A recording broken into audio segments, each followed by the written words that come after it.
Adrenal gland. Our body has one pair of adrenal glands, one at the anterior part of each kidney. The gland is composed of two types of tissues. The centrally located tissue is called the adrenal medulla, and outside this lies the adrenal cortex. Underproduction of hormones by the adrenal cortex alters carbohydrate metabolism, causing acute weakness and fatigue, leading to a disease called Addison's disease.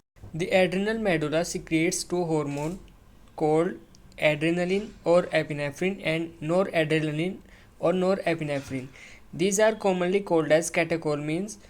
Adrenaline and noradrenaline are rapidly secreted in response to stress of any kind and during emergency situations and are called emergency hormones or hormones of fight or flight. These hormones increase alertness, pupillary dilation, piloerection, raising of hairs, sweating, etc. Both the hormones increase the heartbeat, the strength of heart contraction, and the rate of respiration.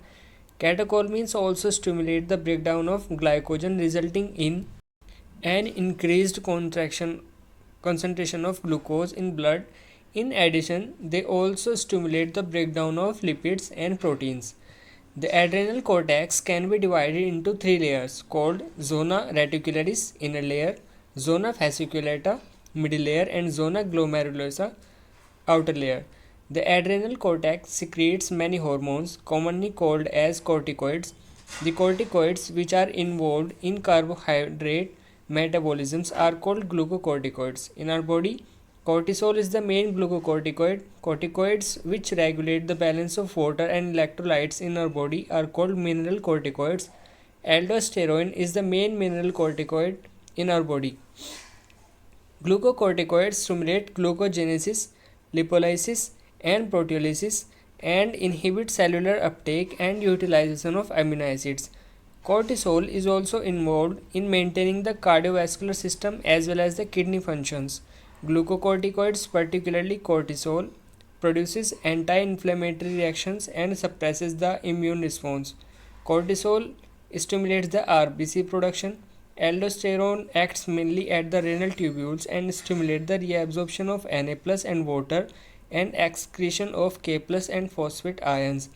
Thus, aldosterone helps in the maintenance of electrolytes, body fluid volume, osmotic pressure, and blood pressure. Small amounts of androgenic steroids are also secreted by the adrenal cortex, which play a role in the growth of axial hair, pubic hair, and facial hair during puberty. Pancreas.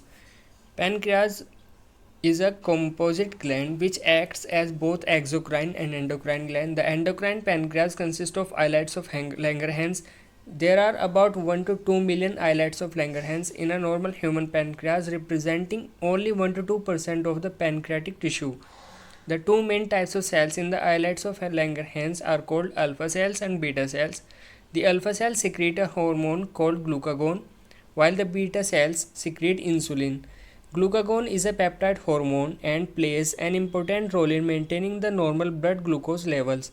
Glucagon acts mainly on the liver cells, hepatocytes, and stimulates glucogenolysis, resulting in an increased blood sugar hyperglycemia. In addition, this hormone stimulates the process of gluconeogenesis, which also contributes to hyperglycemia. Glucagon reduces the cellular glucose uptake and utilization. Thus, glucagon is a hyperglycemic hormone. Insulin is a peptide hormone which plays a major role in the regulation of glucose homeostasis.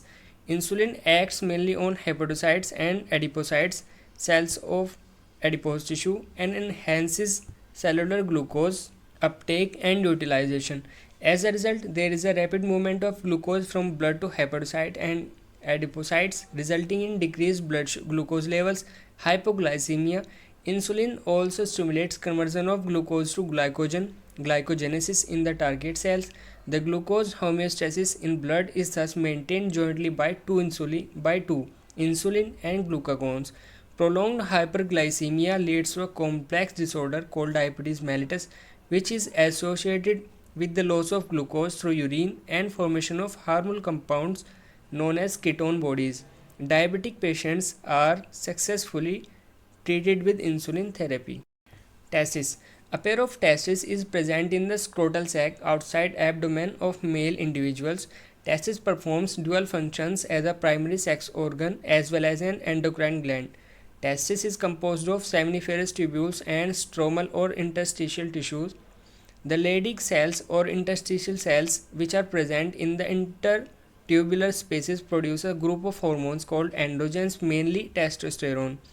Androgens regulate the development, maturation, and functions of the male accessory sex organs like epididymis, vas deferens, seminal vesicles, prostate gland, urethra, etc. These hormones stimulate muscular growth, growth of facial and axillary hair, aggressiveness, low pitch of voice, etc. Androgens play a major stimulatory role in the process of spermatogenesis, formation of spermatozoa. Androgens act on the central nervous system and influence the male sexual behavior, libido. These hormones produce anabolic effects on protein and carbohydrate metabolism. Ovary. Females have a pair of ovaries located in the abdomen. Ovary is the primary female sex organ which produces one ovum during each menstrual cycle.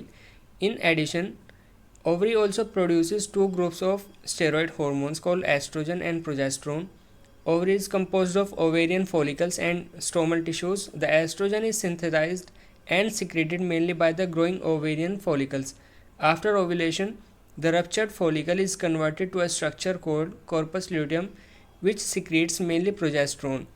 Estrogen produce wide-ranging actions such as stimulation of growth and activities of female secondary sex organs, development of growing ovarian follicles, appearance of female secondary sex characters, example high pitch of voice, etc., mammary gland development. Estrogen also regulate female sexual behavior. Progesterone supports pregnancy. Progesterone also acts on the mammary glands and stimulate the formation of alveoli, sac-like structure which store milk and milk secretion. Hormones of heart, kidney and gastrointestinal tract. Now you know about the endocrine glands and their hormones. However, as mentioned earlier, hormones are also secreted by some tissues which are not endocrine glands. For example, the atrial wall of our heart secretes a very important peptide hormone called atrial natriuretic factor (ANF), which decreases blood pressure. When blood pressure is increased, ANF is secreted which causes dilation of the blood vessels. This reduces the blood pressure.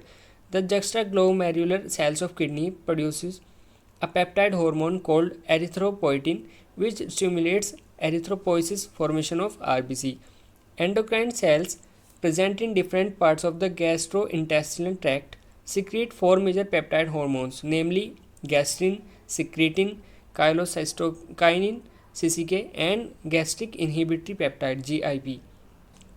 Gastrin acts on the gastric glands and stimulates the secretion of hydrochloric acid and pepsinogen. Secretin acts on the exocrine pancreas and stimulates secretion of water and bicarbonates ion. CCK acts on both pancreas and gallbladder and stimulates the secretion of pancreatic enzymes and bile juice respectively. GIP inhibits gastric secretion and motility. Several other non-endocrine tissues secrete hormones called growth factors. These factors are essential for the normal growth of tissues and their repairing regeneration. Mechanism of hormone action. Hormones produce their effects on target tissue by binding to specific proteins called hormone receptors located in the target tissue only. Hormone receptors present on the cell membrane of the target cells are called membrane-bound receptors, and the receptors present inside the target cell are called intracellular receptors. Mostly nuclear receptors present in the nucleus. Binding of a hormone to its receptor leads to a formation of a hormone receptor complex. Each receptor is specific to one hormone only, and hence receptors are specific. Hormone receptor complex formation leads to a certain biochemical changes in the target tissue. Target tissue metabolism and hence physiological functions are regulated by hormones. On the basis of their chemical nature, hormones can be divided into groups: peptide, polypeptide, protein hormones, example insulin, glucagon, pituitary hormones, hypothalamic hormones, etc. Second, steroids, example cortisol, testosterone, estradiol, and progesterone. Third, iodothyronines, thyroid hormones. Fourth, amino acid derivatives, example epinephrine. Hormones which interact with membrane bound receptors normally do not enter the target cell but generate second messengers, example cyclic AMP, IP3, calcium ions, etc., which in turn regulate cellular metabolism. Hormones which interact with intercellular receptors, example steroid hormones, iodothyronines, etc., mostly regulate gene expression or chromosome function by the interaction of hormone receptor complex with the genome. Cumulative biochemical reactions result in physiological and developmental effects. Figure 22.5b.